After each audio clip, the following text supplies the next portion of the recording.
ग्रंथराज श्रीमद् भगवद गीता था रूप अध्याय 13। अध्याय का नाम है प्रकृति पुरुष तथा चेतना। श्लोक संख्या 8, 9, 10, 11, 12। श्लोक फिर से निकालिए। तो इन 5 श्लोकों में भगवान ने 20 प्रकार का ज्ञान बतलाया है। ये हरि बोल, इसको और आगे कर दो जरा। हाँ, और आगे करो, दोनों साइड से करो, दोनों साइड से। 2 आदमी उठो ना, और आगे करो, और आगे।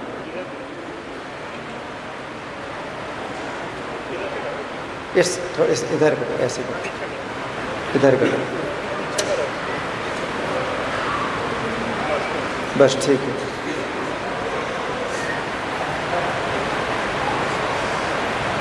ये सब पंखे बंद कर दीजिए, सब पंखे बंद कर दीजिए।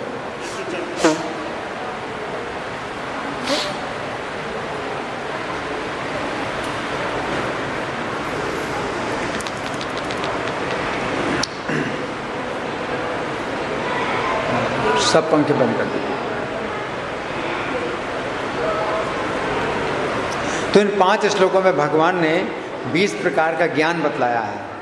तो कल जो चर्चा हुई थी उसमें 3 की चर्चा हो चुकी है, विनम्रता, दंभहीनता और अहिंसा की। अब सहिष्णुता की चर्चा करेंगे। तो एक श्लोक, एक पेज आगे हम पढ़ेंगे जिसमें भगवान सहिष्णुता की बात कर रहे हैं। पहला पैरा है, यहाँ पर ज्ञान की, मिल गया है। यहाँ पर ज्ञान की जो रूपरेखा प्रस्तुत की गई है उसका निम्नलिखित प्रकार से, नहीं ये नहीं, ये सहिष्णुता शांति का अर्थ है। इस पेज में 1, 2, तीसरा पैरा है। सहिष्णुता शांति का अर्थ है कि मनुष्य अन्यों द्वारा किए गए अपमान तथा तिरस्कार को सहे। जो आध्यात्मिक ज्ञान की उन्नति करने में लगा रहता है उससे अन्यों के तिरस्कार तथा अपमान सहने पड़ते हैं। ऐसा इसलिए होता है क्योंकि यह भौतिक स्वभाव है। यहाँ तक कि बालक प्रहलाद को भी, जो 5 वर्ष के थे और जो आध्यात्मिक ज्ञान के अनुशीलन में लगे थे, संकट का सामना करना पड़ा था जब उनका पिता उनकी भक्ति का विरोधी बन गया। उनके पिता ने उन्हें मारने के अनेक प्रयत्न किए किंतु प्रहलाद ने सहन कर लिया। अतएव आध्यात्मिक ज्ञान की उन्नति करते हुए अनेक अवरोध आ सकते हैं, लेकिन हमें सहिष्णु बनकर संकल्प पूर्वक प्रगति करते रहना चाहिए। तो ये 4थे प्रकार का ज्ञान प्रभुपाद समझा रहे हैं। 4थे प्रकार का ज्ञान क्या है? सहनशीलता, सहन करना, है ना। और प्रभुपाद ने किसका उदाहरण दिया सहनशीलता में? बालक प्रहलाद का। तो बालक प्रहलाद का उदाहरण दिया कि उन्होंने सहन किया। उनके पिता ने कितना न्याय किया उनके साथ, लेकिन बालक प्रहलाद ने इतना सहन किया, है ना। अब इसमें पुस्तक में जो चर्चा हुई है उसको हम सुनेंगे।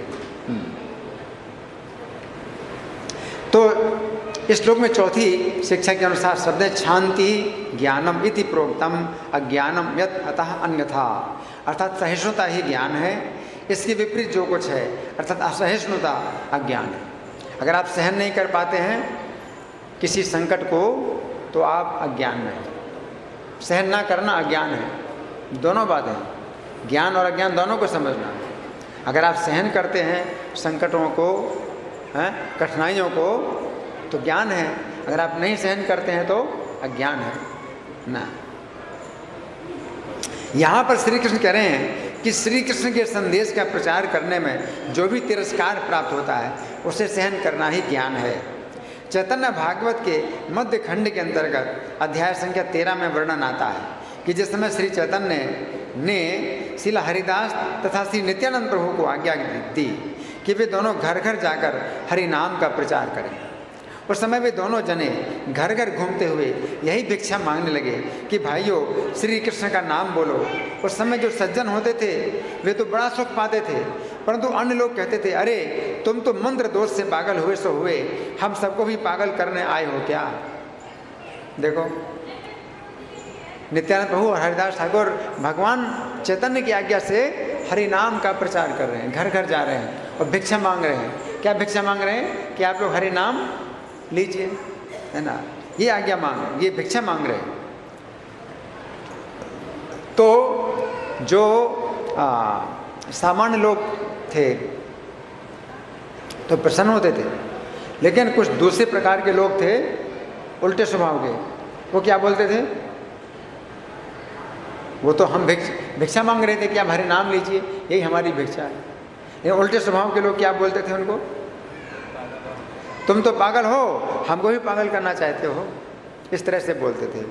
हाँ, कुछ लोग मारो मारो इनको, ऐसे बोलते। देखो भिक्षा मांग रहे कि आप हरि नाम लीजिए, तो वे उल्टे स्वभाव के लोग क्या बोलते हैं? इनको मारो, मारो मारो इनको कहकर चिल्ला उठते थे। कोई कहता ये दोनों चोरों के आदमी हैं। इस बहाने घर घर देखते फिरते हैं। साधु तो एकांत में भजन करते हैं।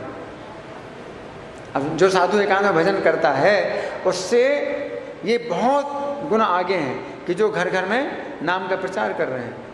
लेकिन उल्टी दिमाग के लोग हैं, वो नहीं समझते। कहते साधु तो एकांत में भजन करता है, तो साधु एकांत में भजन करता है तो अपना ही फायदा सोचता है कि भाई मैं भजन करूं, मेरा फायदा होगा। लेकिन जो घर घर में नाम प्रचार कर रहा है करे तो वो दूसरों का लाभ सोचता है, तो बहुत आगे है, भजनानंदी से बहुत आगे है? लेकिन उल्टे दिमाग के लोग जो है उनको ऐसा बोलते थे।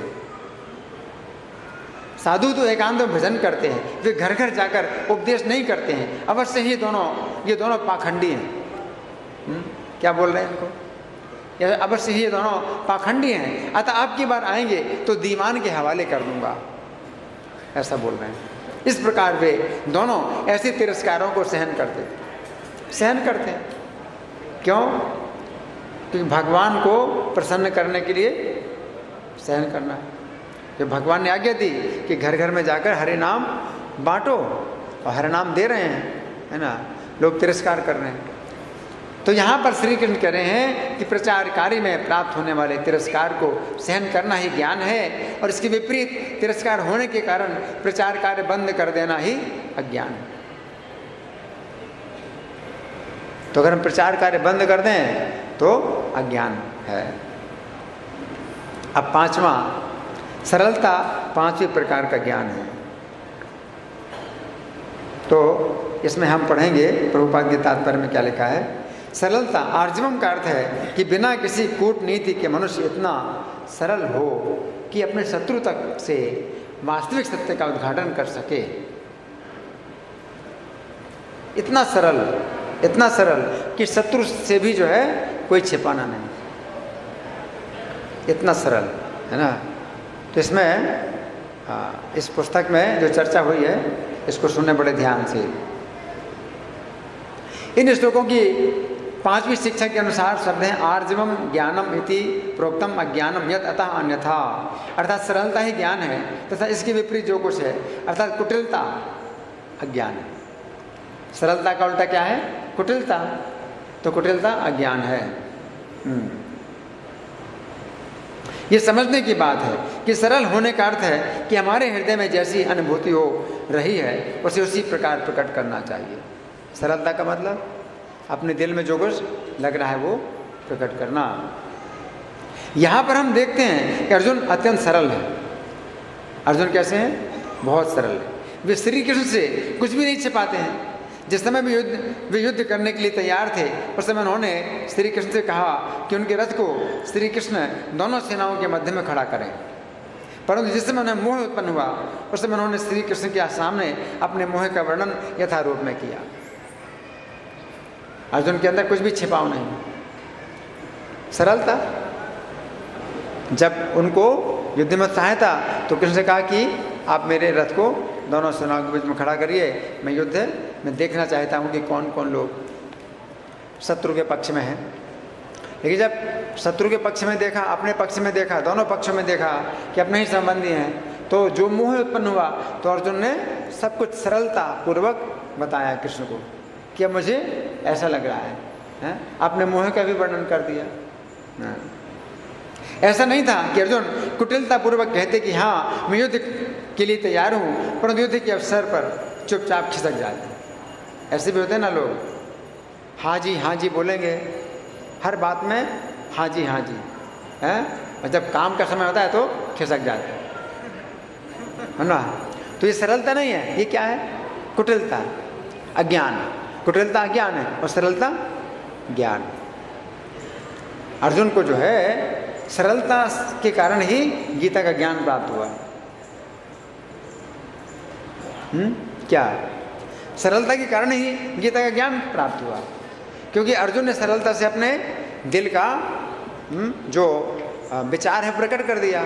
तो कृष्ण ने सरलता पूर्वक अपने ही गीता के विचार अर्जुन को सुना दिया। भगवान कृष्ण के हृदय में गीता थी, अर्जुन के हृदय में मोह था, तो अर्जुन ने सरलता पूर्वक अपना मोह बता दिया कृष्ण को। तो कृष्ण ने सरलता पूर्वक अपने हृदय की गीता अर्जुन को बता दी। तो सरलता, सरल व्यक्तियों के लिए कृष्ण भक्ति करना सरल, और कुटिल व्यक्ति के लिए कठिन, जटिल। कृष्ण भावना मृत सरल व्यक्ति के लिए सरल है और कुटिल व्यक्ति के लिए जटिल है। तो सरलता ही अज्ञान है और कुटिलता ही अज्ञान है ना। अच्छा, अब छठवें प्रकार का ज्ञान क्या है? आचार्य उपासनम। तो प्रभुपाद लिखते हैं, जहाँ तक गुरु बनाने का प्रश्न है, आचार्य उपासनम आध्यात्मिक ज्ञान में प्रगति करने के लिए यह अति आवश्यक है, क्योंकि बिना प्रामाणिक गुरु के यह संभव नहीं है। मनुष्य को चाहिए कि विनम्रता पूर्वक गुरु के पास जाए और उसे अपनी समस्त सेवाएं अर्पित करे, जिससे वो शिष्य को अपना आशीर्वाद दे सके। क्योंकि प्रामाणिक गुरु कृष्ण का प्रतिनिधि होता है, अतः यदि वह शिष्य को आशीर्वाद देता है तो शिष्य तुरंत ही प्रगति करने लगता है, भले ही वह विधि विधानों का पालन ना करता रहा हो, अथवा जो बिना किसी स्वार्थ के अपने गुरु की सेवा करता है उसके सारे यम नियम सरल बन जाते हैं। तो सरल आचार्य उपासनम का मतलब है आज्ञा का पालन करना। तो भगवान कृष्ण ने भी ये करके दिखाया। अपने जो है गुरु की, जब गुरुकुल में पढ़ते थे कृष्ण, है ना, तो गुरु माता के द्वारा आदेश प्राप्त हुआ कि लकड़ी ले लाओ, जंगल से लकड़ी लाओ। उन दिनों गैस नहीं होती थी, लकड़ी लाना, जंगल से लकड़ी लाओ। तो कृष्ण सुदामा जंगल गए लकड़ी लेने के लिए, तो एक एक गट्ठर लकड़ी का अपने सिर में रखे। कृष्ण भी अपने सिर में लकड़ी का गट्ठर रखे, सुदामा अपने सिर में लकड़ी का गट्ठर रखे, और आ रहे हैं रास्ते में। और रास्ते में फिर क्या हुआ? पानी बरसने लगा, बिल्कुल अंधकार हो गया। रात भर अंधेरे में कृष्ण सुदामा जो है भटकते रहे, और पानी ऐसा भर गया था जंगल में, ऊंची जमीन और नीची जमीन का भी पता नहीं चल रहा था, और दिशाओं का भी कुछ ज्ञान नहीं। तो कृष्ण सुदामा दोनों रात भर भटकते रहे, लेकिन रात भर सिर में लकड़ी का गट्ठर लिए, और एक हाथ से लकड़ी का गट्ठर पकड़े और एक हाथ दोनों एक दूसरे का पकड़े हुए, सेवा नहीं छोड़ी। लकड़ी गीली भी हो गई और भारी हो गई, हैं? पानी बरसने से लकड़ी गीली हो गई। सिर में लकड़ी का गट्ठर रखे या कंधे में रखे, सिर में जहाँ भी रखे हो, एक हाथ तो लकड़ी का गट्ठर पकड़े, एक हाथ दोनों एक दूसरे का पकड़े हुए, और जंगल में रात भर भटकते रहे। फिर सवेरे गुरु महाराज जो है आए इन लोगों को ढूंढने के लिए, तो देखा कि ये लोग भटक रहे हैं, है ना। तो सांदीपनी गुरु ने आशीर्वाद दिया, भगवान को आशीर्वाद दिया कि तुम्हें जो कुछ भी ज्ञान प्राप्त हुआ है वो जन्म जन्म बना रहे हैं। तो भगवान तो साक्षात भगवान है, उनका कौन गुरु हो सकता है? लेकिन शिक्षा देने के लिए कि भगवान ने जो है गुरु स्वीकार किया और गुरु से आशीर्वाद प्राप्त किया। भगवान को आशीर्वाद की कोई आवश्यकता नहीं, लेकिन गुरु ने आशीर्वाद दिया कि जन्म जन्म तुम्हें ये ज्ञान जो है कभी ना भूले, है ना। तो ये जो है तो यहाँ प्रभुपाद लिख रहे हैं कि गुरु से आशीर्वाद प्राप्त होता है ना। तो इस पुस्तक में क्या चर्चा हुई है इसको हम सुनेंगे। इन श्लोकों में छठी शिक्षा के अनुसार शब्द हैं आचार्योपासनम ज्ञानम इति प्रोक्तम अज्ञानम यत् अतः अन्यथा, अर्थात आचार्य की उपासना ही ज्ञान है तथा इसके विपरीत जो कुछ है अर्थात आचार्य से द्रोह करना है वो अज्ञान है। यहाँ पर श्री कृष्ण कह रहे हैं कि आचार्य अथवा गुरु की उपासना ही ज्ञान है। श्री कृष्ण पुस्तक के अध्याय संख्या 79 में श्री कृष्ण सुदामा जी से कहते हैं यदि विद्यार्थी जीवन में व्यक्ति किसी योग्य शिक्षक के मार्गदर्शन में पर्याप्त मात्रा में ज्ञान प्राप्त करता है तो भविष्य में उसका जीवन सफल हो जाता है, वो ज्ञान के सागर को सफलतापूर्वक पार कर सकता है। जब मैं देखता हूँ कि व्यक्ति अपने गुरु के आदेशानुसार गंभीरतापूर्वक एवं निष्ठापूर्वक अपने कर्तव्यों का पालन करता है तथा इस प्रकार अपने गुरु की सेवा में अपना जीवन समर्पित करता है, तब वो व्यक्ति मेरे लिए अति प्रिय बन जाता है। तो यहाँ पर श्री कृष्ण कह रहे हैं कि आचार्य की उपासना ही ज्ञान है तथा इसके विपरीत जो कुछ है अर्थात आचार्य से द्रोह करना वह अज्ञान है ना। तो 6 प्रकार का ज्ञान हो गया। अब 7वें प्रकार का ज्ञान यहाँ पर है शौचम। 7वें प्रकार का ज्ञान है शौचम। तो प्रभुपाद लिखते हैं आध्यात्मिक जीवन में प्रगति करने के लिए पवित्रता यानी शौचम अनिवार्य है। पवित्रता 2 प्रकार की होती है, आंतरिक तथा बाहरी। बाहरी पवित्रता का अर्थ है स्नान करना, लेकिन आंतरिक पवित्रता के लिए निरंतर कृष्ण का चिंतन तथा हरे कृष्ण मंत्र का कीर्तन करना होता है। इस विधि से मन में से पूर्व कर्म की संचित धूलि हट जाती है। पवित्रता 2 प्रकार की, अंदर की और बाहर की। बाहर की पवित्रता स्नान करना जरूरी, रोज स्नान करना जरूरी है, क्योंकि शरीर से जो पसीना निकलता है ना, तो उससे क्या होता है कि बीमारी के जो कीटाणु पैदा होते हैं, पसीने में बीमारी के कीटाणु पैदा होते हैं, इसलिए रोज़ स्नान करना चाहिए। कम से कम 1 बार तो स्नान करना ही चाहिए। गर्मियों में 2 बार भी स्नान कर सकते हैं कि पसीना आ रहा है अगर, है ना। तो बाहरी पवित्रता स्नान की है। और अंदर की पवित्रता, अंदर की पवित्रता कैसे? हरि नाम का कीर्तन करना, है ना। चेतो दर्पण मार्जनम, चित्त रूपी दर्पण को ये जो है स्वच्छ करता है, पवित्र करता है, मन को पवित्र करना। तो हरि नाम का कीर्तन करना, हरे कृष्ण मंत्र का जाप करना, तो ये जो है अंदर की पवित्रता है।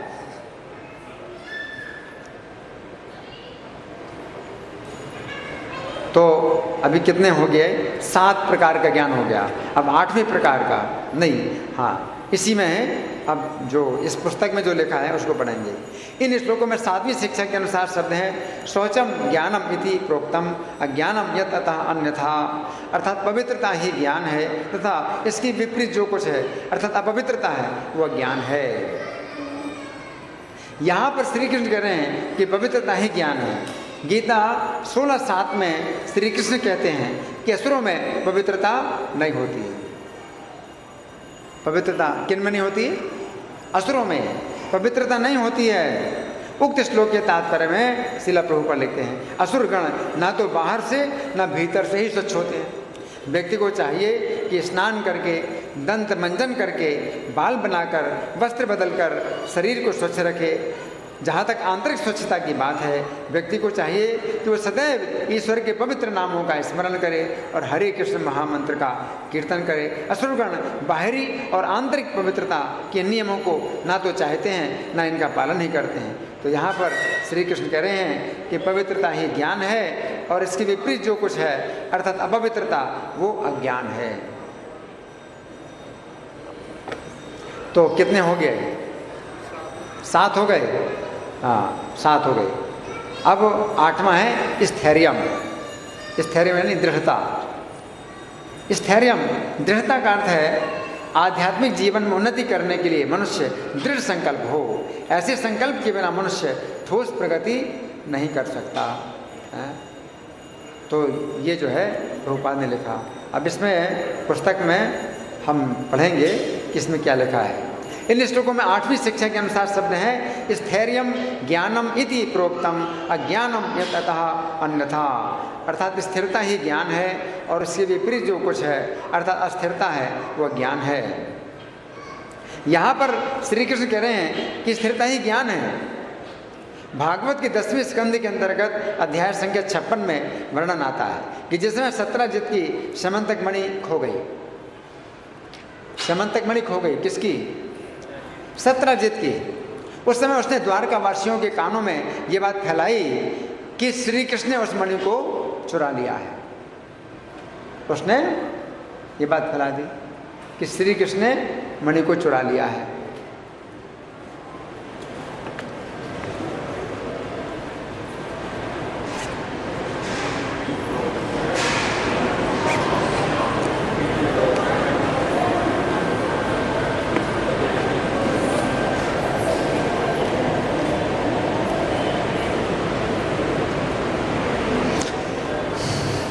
सत्रजित ने कानों कानों में, द्वारकावासियों के कानों कानों में बात फैला दी कि श्री कृष्ण ने मणि को चुरा लिया। उस समय श्री कृष्ण ने अपने कलंक को मिटाने के लिए उस मणि का पता लगाने का स्थिर निश्चय किया। स्थिरता, स्थिरता पूर्वक कृष्ण ने निश्चय किया है, विचलित नहीं हुए, है ना। कृष्ण विचलित नहीं हुए, उनके ऊपर कलंक लगाया जा रहा है। देखो, उन्होंने द्वारका नगरी उन्होंने ही बनवाई, मथुरा से सबको द्वारका सोते सोते ही पहुंचा दिया। भगवान ने पूरा मतलब पालन किया मथुरा वासियों का, द्वारका वासियों का। और वही जो है कृष्ण के ऊपर कलंक लगा रहे हैं, चोरी का कलंक लगा रहे हैं।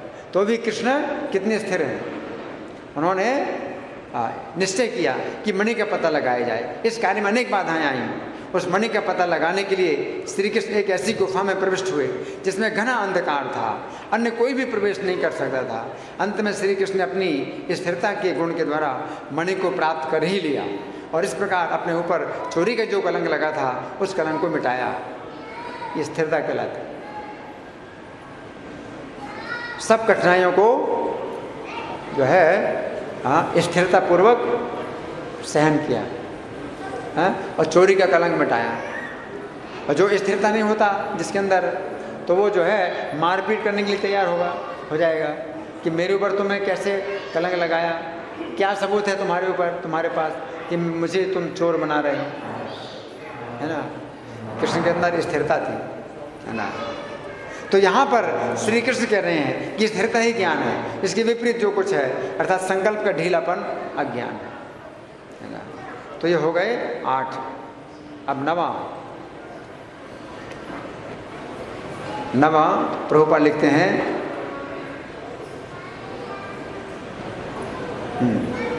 आत्मसंयम आत्मविनिग्रह का अर्थ है कि आध्यात्मिक उन्नति के पथ पर जो भी बाधक हो उसे स्वीकार न करना। आत्मविनिग्रह का मतलब क्या है? आध्यात्मिक उन्नति के पथ पर जो भी बाधक हो उसे स्वीकार न करना। मनुष्य को इसका अभ्यस्त बनकर ऐसी किसी भी वस्तु को त्याग देना चाहिए जो आध्यात्मिक उन्नति के पथ के प्रतिकूल हो। आत्मविनिग्रह का मतलब ये है ना।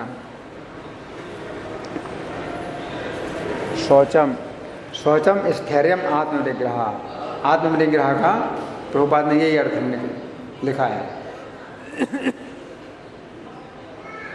कि जो आध्यात्मिक उन्नति के पथ पर बाधक हो उसे स्वीकार ना करना ना। अब इस पुस्तक में क्या लिखा है उसको पढ़ेंगे। हाँ, श्लोकों की 9वीं शिक्षा के अनुसार शब्द हैं आत्मनिग्रह ज्ञानम इति प्रोक्तम अज्ञानम यत् अतः अन्यथा। अर्थात आत्मसंयम ही ज्ञान है और इसके विपरीत जो कुछ है अर्थात मन का जो असंयम है वो अज्ञान है। यहाँ पर श्री कृष्ण कह रहे हैं कि आत्मसंयम ही ज्ञान है। गीता 2:55 में श्री कृष्ण कहते हैं कि जिस समय व्यक्ति अपने मन से इंद्रिय तृप्ति की समस्त कामनाओं का त्याग कर देता है उस समय वो स्थित प्रज्ञ कहा जाता है। उक्त श्लोक के तात्पर्य में श्रील प्रभुपाद लिखते हैं व्यक्ति को मनोधर्म से कल्पित सारी विषय वासनाओं को त्यागना होता है कृत्रिम साधन से इनको रोक पाना संभव नहीं है, किंतु यदि कोई कृष्ण भावनामृत में लगा हो तो सारी विषय वासनाएं स्वतः बिना किसी प्रयास के दब जाती हैं।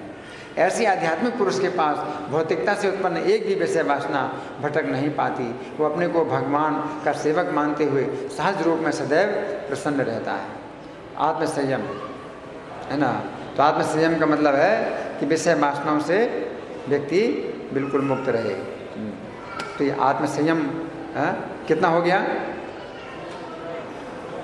9 हो गया। हाँ, श्री गोपाल कृष्ण स्वामी महाराज की जय। इसके बाद वैराग्य है ना, तो यहाँ प्रभुपाद लिखते हैं मनुष्य को इसका अभ्यस्त बनकर किसी ऐसी किसी भी वस्तु को त्याग देना चाहिए जो आध्यात्मिक उन्नति के पथ में प्रतिकूल हो।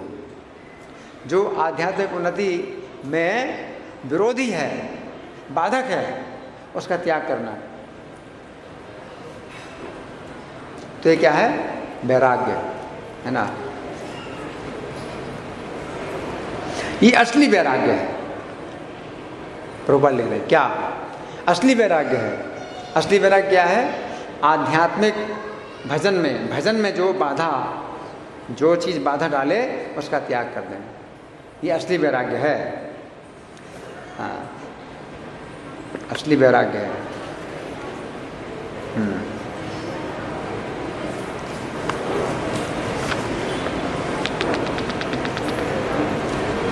इंद्रियां इतनी प्रबल हैं कि वे सदैव इंद्रिय तृप्ति के लिए उत्सुक रहती हैं। अनावश्यक मांगों की पूर्ति नहीं करना चाहिए। इंद्रियों की उतनी ही तृप्ति की जानी चाहिए जिससे आध्यात्मिक जीवन में आगे बढ़ने में अपने कर्तव्य की पूर्ति होती हो।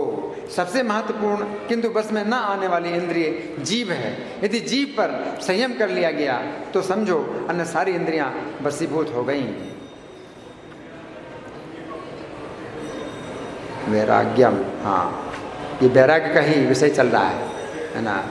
इंद्रियों को बस में करना तो वैराग्य के अंदर ही आ जाता है।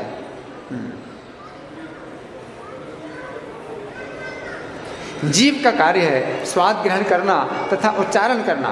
अतएव नियमित रूप से जीव को कृष्णार्पित भोग के उच्छिष्ट का स्वाद लेने में तथा हरे कृष्ण का कीर्तन करने में प्रयुक्त करना चाहिए।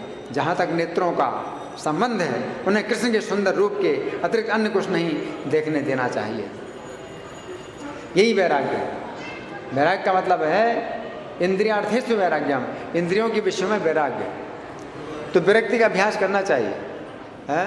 तो जो आंखें हैं वो बहुत सुंदर रूप देखना चाहती, तो भगवान का सुंदर रूप देखो। हम लोग जो है भगवान के अर्चा विग्रहों का दर्शन करें, है ना।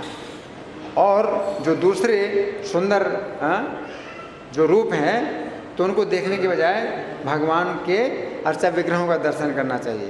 प्रभुपाद लिख रहे हैं हाँ, इससे नेत्र बस में होंगे। इसी प्रकार कानों को कृष्ण के विषय में श्रवण करने में लगाना चाहिए।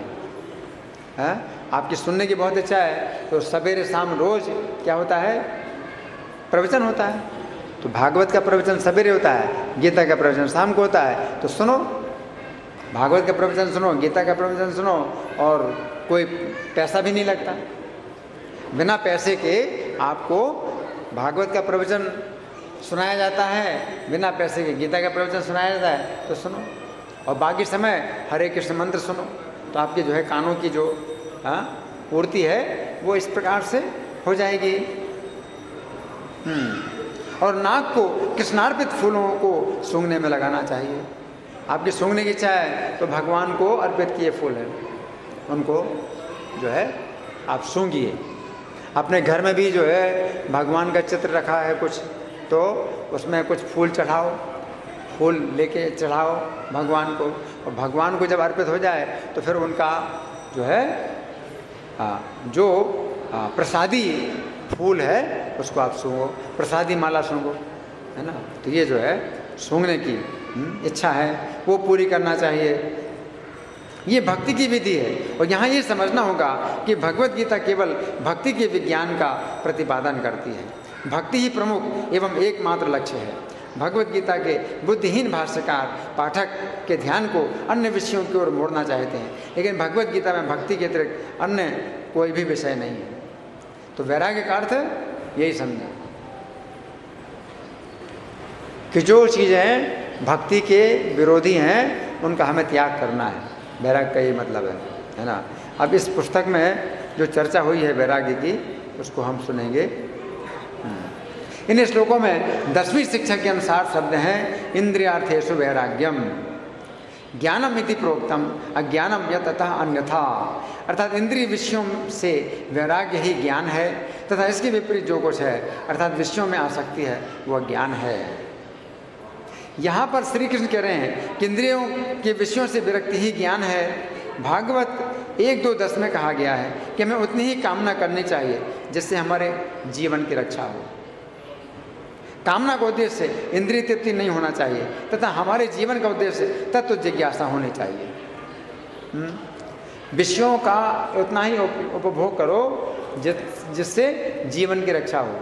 जैसे खाना है, सोना है, तो ये सब चीज़ें जीवन की रक्षा के लिए। और जीवन किस लिए है? तत्व जिज्ञासा, तत्व को जानने के लिए ये जीवन हमें प्राप्त हुआ है ना। पूर्ण रूप से मोहग्रस्त भौतिक सभ्यता गलत तरीके से इंद्रिय तृप्ति की दिशा में अग्रसर है। ऐसी सभ्यता में जीवन के हर क्षेत्र में इंद्रिय तृप्ति ही चरम लक्ष्य होती है। आजकल सब उल्टा है, केवल इंद्रिय तृप्ति है, बाकी और कुछ नहीं लोग जानते जीवन का क्या लक्ष्य है। मनुष्य के जीवन को जो है इंद्रिय तृप्ति में ही बर्बाद कर रहे हैं लोग। वो इंद्रिय तृप्ति पशु पक्षी सब योनियों में। मनुष्य का जीवन जो प्राप्त हुआ है तत्व जिज्ञासा के लिए। क्यों? तत्व की जिज्ञासा करें कि हम कौन हैं, भगवान कौन है, हमारा भगवान के साथ क्या संबंध है, इसके लिए। तो जो लोग मनुष्य के जीवन में तत्व की जिज्ञासा नहीं करते और इंद्रिय तृप्ति में लगे रहते हैं उनको दोबारा मनुष्य का जीवन नहीं मिलता। ये मनुष्य का जीवन मिला था कि आप तत्व की जिज्ञासा करें, भगवान के साथ अपने संबंध को समझें, भगवान के साथ अपने संबंध को जागृत करें, है ना। तो वो ना करके इंद्रिय तृप्ति में लगा दिया तो दोबारा मनुष्य का जीवन नहीं मिलेगा। इंद्रियों की तुष्टि वहाँ तक की जाए जहाँ तक जीवन की रक्षा हो, किंतु इंद्रियां अनियंत्रित भोग के लिए नहीं है। परम सत्य की खोज करने वाले कभी भी अनावश्यक इंद्रिय तृप्ति के प्रति आकृष्ट नहीं होते हैं, क्योंकि वे परम सत्य की खोज के कार्य में पूरी तरह व्यस्त रहते हैं। अतएव जीवन के प्रत्येक क्षेत्र में परम सत्य की खोज को ही चरम लक्ष्य बनाना चाहिए। इससे मनुष्य सुखी होगा, क्योंकि वो तरह तरह की इंद्रिय तृप्ति में कम लिप्त होगा।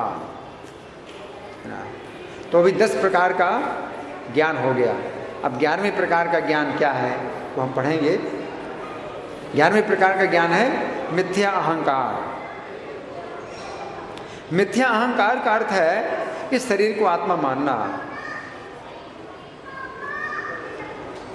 जब कोई ये जान जाता है कि वो शरीर नहीं अभी तो आत्मा है, तो वास्तविक अहंकार को प्राप्त होता है। हाँ, तो 11वें प्रकार का जो ज्ञान है वो मिथ्या अहंकार ना होना, है ना, अनहंकार, मिथ्या अहंकार ना होना। जब कोई ये जान जाता है कि वो शरीर नहीं अभी तो आत्मा है, तो वास्तविक अहंकार को प्राप्त होता है। अहंकार तो रहता ही है, मिथ्या अहंकार की निंदा की जाती है, अहंकार की निंदा नहीं की जाती। भगवान कह रहे हैं अहंकार ना होना, तो कौन सा अहंकार? मिथ्या अहंकार। और मिथ्या अहंकार क्या है? मैं शरीर हूँ, है ना। तो ये मिथ्या अहंकार, इसको छोड़ना है। लेकिन शरीर के अंदर जो नित्य आत्मा है, जीवात्मा नित्य है, इसको समझना ये क्या है? असली अहंकार है। अहंकार तो रहता ही है, मिथ्या अहंकार की निंदा की जाती है, वास्तविक अहंकार की नहीं। वैदिक साहित्य में बृहदारण्यक उपनिषद 1:4-10 कहा गया है, अहम ब्रह्म अस्मि, अर्थात मैं ब्रह्म हूँ, मैं आत्मा हूँ, मैं हूँ ही आत्मभाव है। और ये आत्म साक्षात्कार की मुक्त अवस्था में भी पाया जाता है। मैं हूँ का भाव ही अहंकार है, लेकिन जब मैं हूँ भाव को मिथ्या शरीर के लिए प्रयुक्त किया जाता है तो वह मिथ्या अहंकार होता है। जब इस आत्मभाव स्वरूप को वास्तविकता के लिए प्रयुक्त किया जाता है तो वह वास्तविक अहंकार होता है। ऐसे कुछ दार्शनिक हैं जो ये कहते हैं कि हमें अपना अहंकार त्यागना चाहिए, लेकिन हम अपने अहंकार को त्यागें कैसे?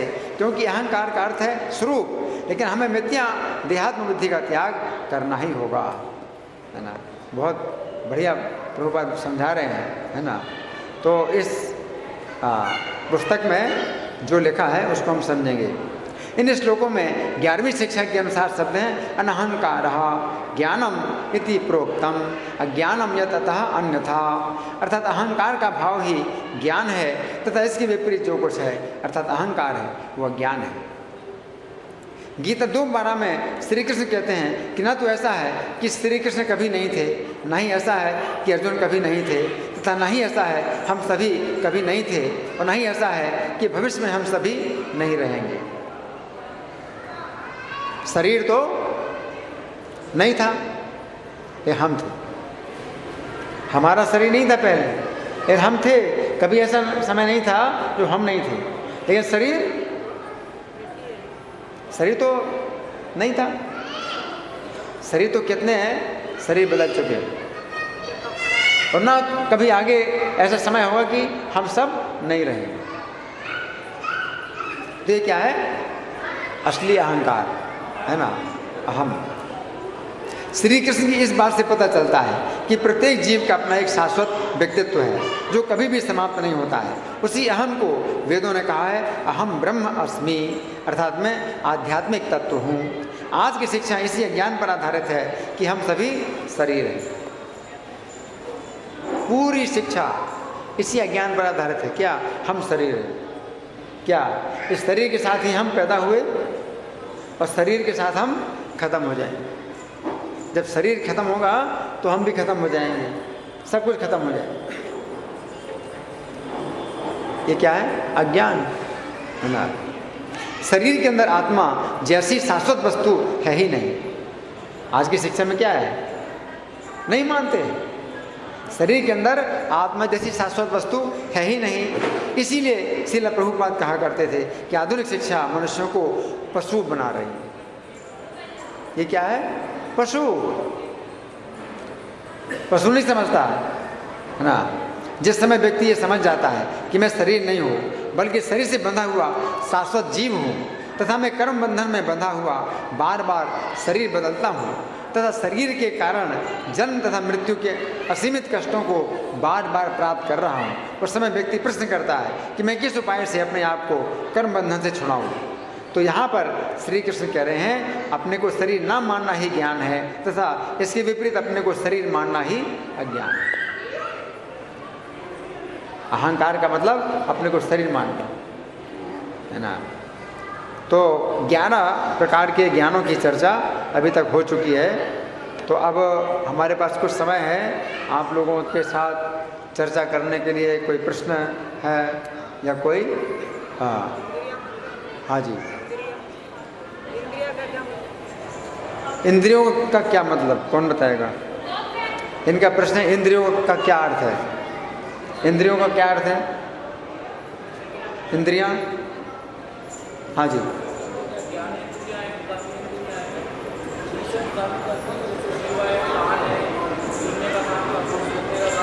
पांच ज्ञानेंद्रियां हैं जो बताया गया। वैराग्यम, वैराग्य, इंद्रियों का विषयों से वैराग्य। तो इंद्रियों के विषय 5 हैं और 5 ज्ञानेंद्रियां। 5 ज्ञानेंद्रियां हैं। कौन कौन सी हैं, कौन बताएं? पहली भी इंद्रिय कौन सी है?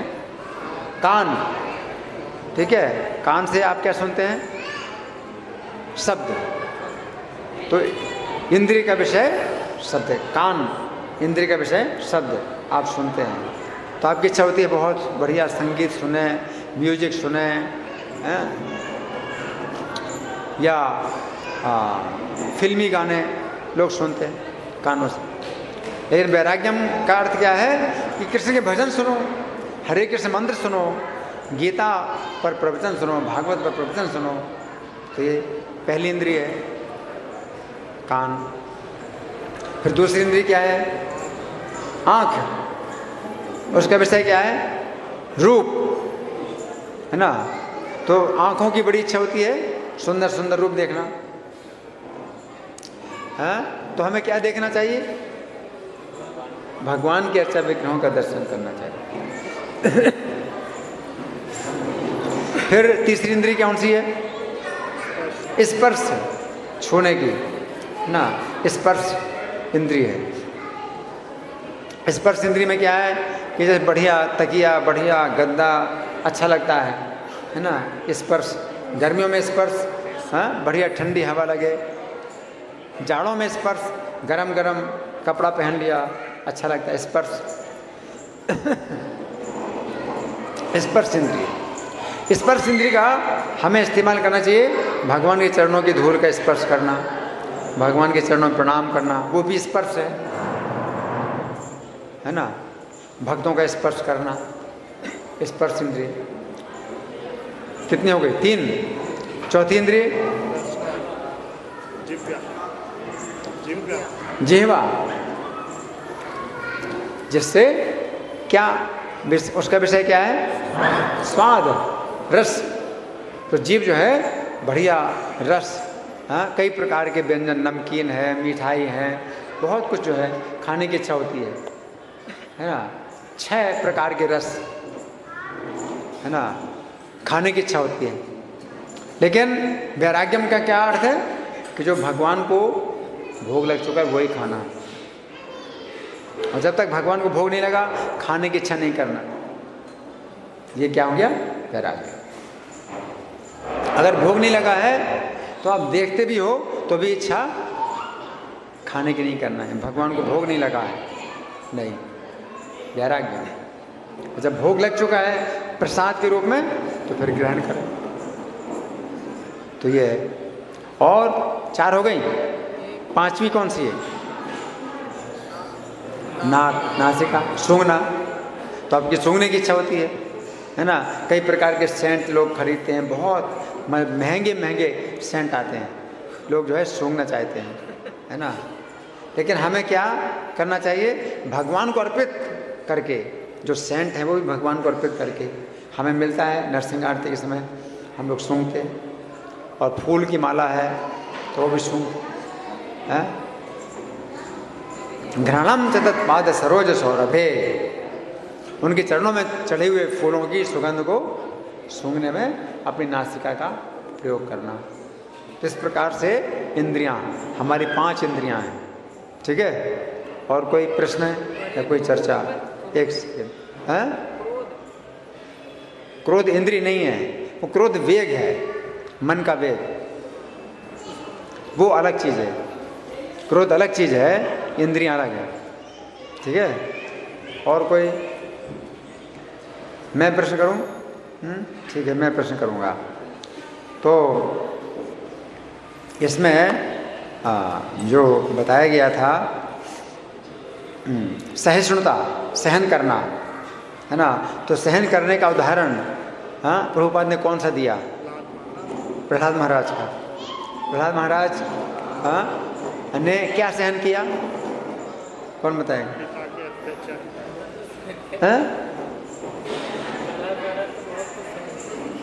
बहुत कुछ सहन किया, लेकिन क्या? कौन बताएगा? हैंडबैग नहीं है। अपने पिता का अन्याय है, अपने पिता का अन्याय सहन किया, बहुत कुछ सहन किया। तो बताओ ना, अपने पिता का अन्याय सहन किया। और उनका पिता क्यों अन्याय कर रहा था उनके साथ? क्योंकि वो क्या करते थे? भगवान की भक्ति करते थे, तो सहन किया, है ना। मारने के बहुत प्रयास किए, हत्या करने के प्रयास किए बहुत, तो प्रहलाद जी ने सहन किया, है ना। तो भक्ति में कई बातें, और हमने भी चर्चा की थी। किसकी चर्चा की थी? सहन करने में। सहन किया था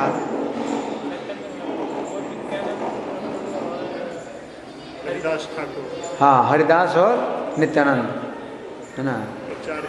हाँ, प्रचार करते थे तो लोग जो है उनको निंदा करते थे कि तुम लोग पागल हो, हमें भी पागल करोगे, है ना। तुम लोग चोरों के आदमी हो, यहाँ घर मकान देखते फिरते हो, रात में चोरी करोगे, है ना। दोबारा आओगे तो दीवान के हवाले कर देंगे, इस तरह से। केवल नाम का प्रचार करते थे, उसी में ही इस प्रकार की बातें होती थी, है ना। सहिष्णुता, है ना, और सरलता। तो सरलता का मतलब है, अपने हृदय में जो है वो बताना। उसका उल्टा क्या है? कुटिलता। कुटिलता, है ना। इसका उदाहरण, इसमें क्या उदाहरण दिया हमने?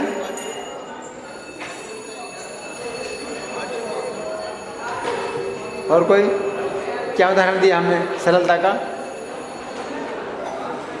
सरलता का उदाहरण हमने क्या दिया? कौन बताइए?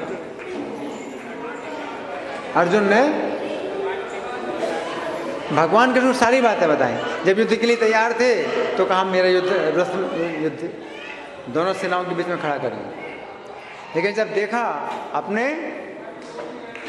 संबंधी हैं तो अपना मोह आ गया, तो अपना मोह बताया कृष्ण। तो सरलता से अर्जुन ने अपना अज्ञान भगवान को बताया। तो भगवान के हृदय में ज्ञान था, तो सरलता से भगवान ने अपना ज्ञान बताया। अपना हृदय अर्जुन ने भगवान को खोला, तो भगवान ने अपना हृदय अर्जुन को खोला। सरलता से कितना फायदा? अगर आप सरलता से अपना हृदय भगवान को खोलते हैं तो सरलता से भगवान भी अपना हृदय आपको खोल दें, कुछ भी नहीं छिपाएंगे। कुटिलता अगर है तो भगवान भी कुटिल। आप भगवान के साथ कुटिलता का व्यवहार करेंगे तो भगवान भी कुटिलता का व्यवहार करेंगे, आपको अज्ञान में रखेंगे, आपको अपना कभी ज्ञान पाने नहीं देंगे। आप भगवान का ज्ञान नहीं प्राप्त कर सकते, है ना। तो सरलता ही ज्ञान है और कुटिलता ही अज्ञान है। अगर आप कुटिल हैं, दिल में कुछ है, मुंह में कुछ है, करते कुछ हैं, बोलते कुछ हैं, तो कुटिलता, तो उससे क्या होगा? अज्ञान बढ़ेगा, है ना। धन्यवाद। ग्रंथराज श्रीमद् भगवद गीता की जय, श्रील प्रभुपाद की जय, राधा पार्षार्थी ललिता विशाखा की जय, गौर निताई की जय, सीताराम लक्ष्मण हनुमान की जय हो। हमने 11